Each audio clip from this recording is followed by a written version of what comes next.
kata development atau noun yang berasal dari kata develop atau verb yang artinya grow larger, fuller, or more mature organizer. B. Prinsip-prinsip pengembangan kurikulum terbagi menjadi dua, yaitu yang pertama prinsip umum. Di dalam prinsip umum ini terbagi pula beberapa prinsip, yaitu yang pertama yaitu prinsip relevansi. Secara umum istilah relevansi diartikan sebagai kesesuaian atau keserasian pendidikan dengan tuntutan kehidupan masyarakat. Artinya pendidikan dipandang relevan jika hasil perolehan pendidikan itu bersifat fungsional. Dan kedua yaitu prinsip fleksibilitas. Prinsip fleksibilitas ini artinya lentur atau tidak kaku dalam memberikan kebebasan bertindak. Dalam kurikulum pengertian ini dimaksudkan kebebasan dalam memilih program-program pendidikan. Yang ketiga yaitu prinsip kontinuitas. Prinsip kontinuitas yaitu berkesinambungan. Perkembangan dan proses belajar dan berlangsung secara berkesinambungan, tidak terputus atau berhenti. Yang keempat yaitu prinsip praktis, yaitu mudah dilaksanakan menggunakan alat-alat sederhana, biayanya juga murah. Prinsip ini juga disebut prinsip efisien. Yang kelima yaitu prinsip efektivitas. Dalam sekian bidang pendidikan, prinsip efektivitas ini kaitannya dengan efektivitas guru mengajar dan efektivitas pada murid belajar. Dan kedua yaitu prinsip khusus. Di dalam prinsip khusus ini yang pertama yaitu prinsip berkenaan dengan tujuan pendidikan. Tujuan menjadikan pusat kegiatan arah semua kegiatan pendidikan. Yang kedua yaitu prinsip berkenaan dengan isi pendidikan. Memilih isi pendidikan yang sesuai dengan kebutuhan pendidikan yang telah ditentukan pada perencanaan kurikulum perlu mempertimbangkan beberapa hal, yaitu perlu penjabaran tujuan pendidikan, isi bahan harus meliputi segi pengetahuan, unit-unit kurikulum harus disusun dalam urutan yang logis dan sistematis. Yang ketiga yaitu prinsip berkenaan dengan pemilihan belajar mengajar. Pemilihan proses belajar mengajar yang digunakan hendaknya memperlihatkan hal-hal sebagai berikut, yaitu apakah metode atau teknik belajar yang digunakan cocok untuk mengajar bahan pelajaran. Yang kedua yaitu apakah metode teknik tersebut memberi kegiatan yang bervariasi. Dan ketiga, apakah metode tersebut akan menciptakan kegiatan untuk mencapai tujuan kolektif, efektif, dan fisikomotor. Yang keempat yaitu prinsip berkenaan dengan pemilihan media dan alat pengajaran. Proses belajar mengajar yang baik perlu didukung oleh penggunaan media. Yang kelima yaitu prinsip berkenaan dengan pemilihan kegiatan penilaian. Penilaian merupakan bagian integral dari pengajaran. Selanjutnya yaitu C, peran-peran dalam pengembangan kurikulum. Yang pertama yaitu peranan pada administrator pendidikan. Para administrator pendidikan ini terdiri dari Direktur Bidang Pendidikan, Pusat Pengembangan Kurikulum, Kepala Kantor Wilayah, Kepala Kantor Kabupaten dan Kecamatan, serta Kepala Sekolah. Yang kedua yaitu peranan para ahli. Pengembangan kurikulum bukan saja didasarkan atas perubahan tuntutan kehidupan dalam masyarakat, tetapi juga perlu dilandasi oleh perkembangan konsep-konsep dalam ilmu. Oleh karena itu, pengembangan kurikulum membutuhkan bantuan pemikiran para ahli, baik ahli pendidikan, ahli kurikulum maupun ahli bidang studi atau disiplin ilmu. Yang ketiga yaitu peranan guru. Guru memegang peranan yang cukup penting bagi di dalam perencanaan maupun pelaksanaan kurikulum. Dia adalah perencanaan, pelaksanaan, dan pengembangan kurikulum bagi kelasnya. Dan keempat yaitu peranan orang tua murid. Orang tua juga mempunyai peranan dalam pengembangan kurikulum. Peranan mereka dapat berkenaan dengan dua hal, pertama dalam penyusunan kurikulum dan kedua dalam pelaksanaan kurikulum. Selanjutnya yang akan dilanjutkan oleh Relasi Maulana. Yang keempat yaitu faktor-faktor yang mempengaruhi pengembangan kurikulum. Yang pertama itu ada perguruan tinggi. Kurikulum minimal mendapat dua pengaruh dari perguruan tinggi. Yang pertama dari pengembangan ilmu pengetahuan dan teknologi yang dikembangkan di perguruan tinggi umum. Yang kedua dari pengembangan ilmu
Baiklah, saya akan menjawab pertanyaan dari Akun.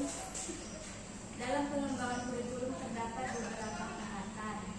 Yang pertama yaitu guru yang kurang berpartisipasi dalam pengembangan kurikulum, seperti kurangnya waktu, kurangnya kesesuaian, dan karena kemampuan dan pengetahuan guru itu sendiri.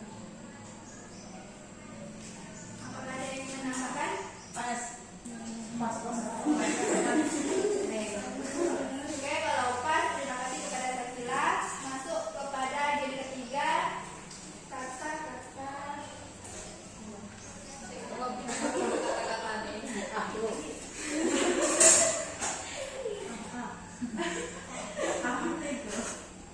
Kata im dari Yosi. Informasi. Informasi. Apa sih?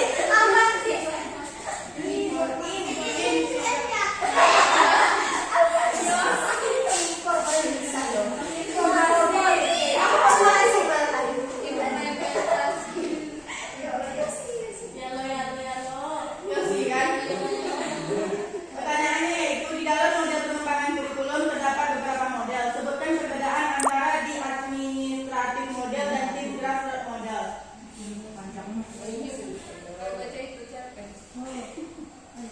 Apa dari perbedaan? Ya, perbedaan antara di administratif model dan di grassroots model.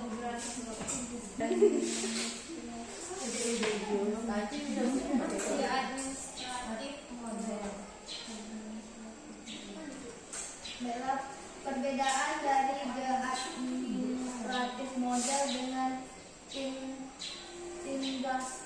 grassroots model, yaitu model pengembangan kurikulum ini merupakan model yang paling lama dan banyak dikenal, sedangkan grassroots model pengembangan ini merupakan lawan dari model pertama.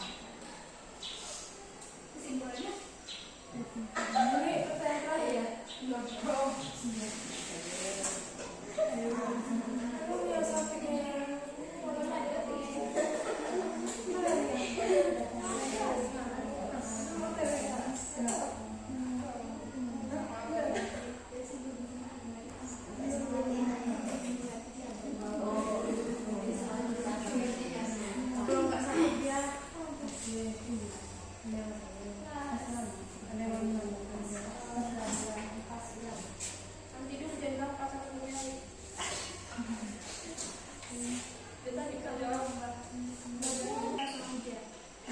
Apakah ada teman yang lainnya bisa menjawab atau menambahkan?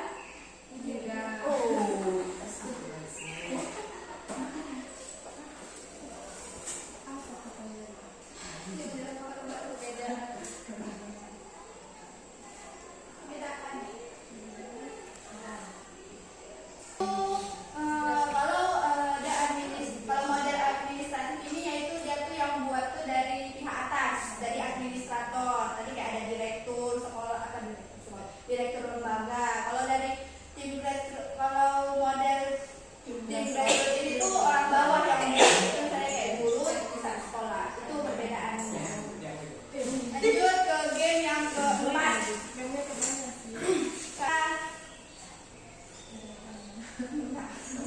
Kata tag dari Rizky. Satu. Teknologi.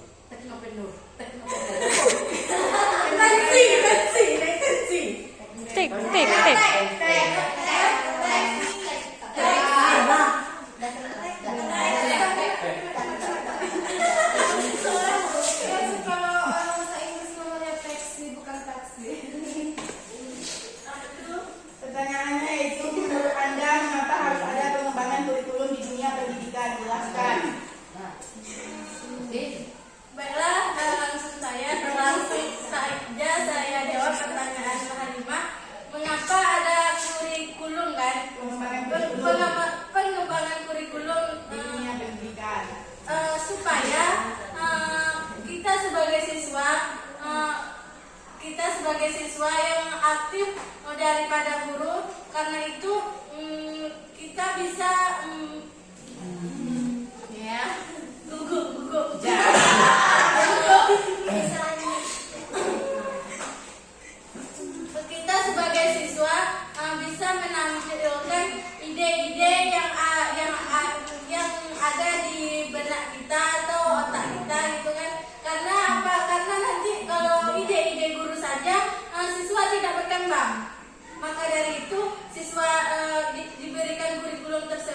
supaya siswa itu lebih aktif daripada guru tersebut.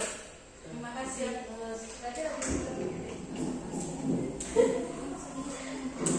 Gimana ya, itu kayak yang dijelaskan saya itu ya, pertanyaannya jadinya kenapa kurikulum itu ada gitu. Sedangkan ini kan pengembangan kurikulum, kenapa pengembangan kurikulum itu dilakukan.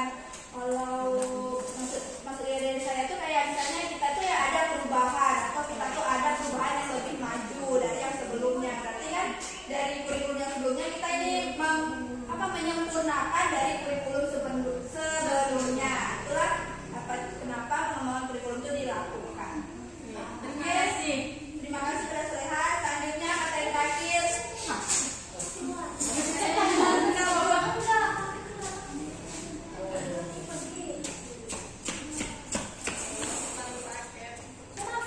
Jangan godain Pak Sapam ya. Penjaya. Kata guna. Itu yang kemarin.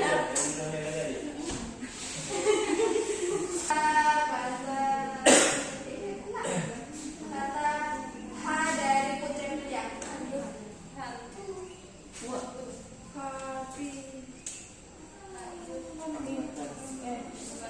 Habis. Hancur.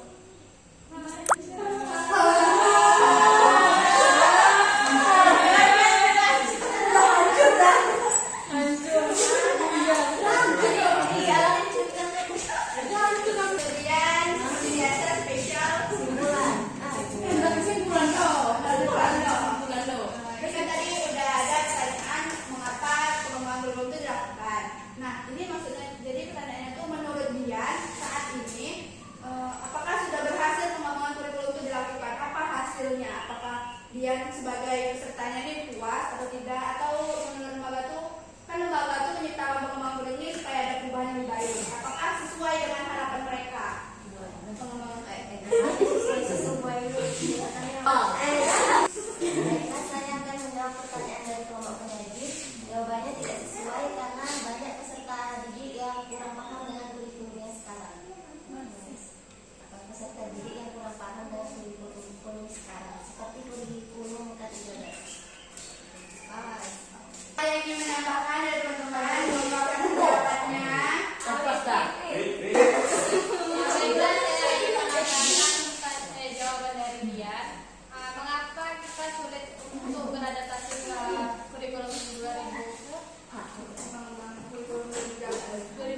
Karena kan di kurikulum sebelumnya itu kan kita sebagai siswa ya, SMP dan SMA itu dia sangat membutuhkan penjelasan dari guru gitu kan. Tetapi dengan perubahan kurikulum 2013 itu di mana kita yang harus aktif mencari ilmu itu sendiri. Sedangkan ibaratnya guru itu cuma kayak mengarahkan. Sedangkan kita itu masih butuh kayak bimbingan itu saja. Biar kita tahu mana yang benar dan mana yang salah. Karena kadang guru itu cuma menjelaskan itu hanya salah, tapi tidak diberi alasannya yang logis terhadap pembelajaran itu. Ya,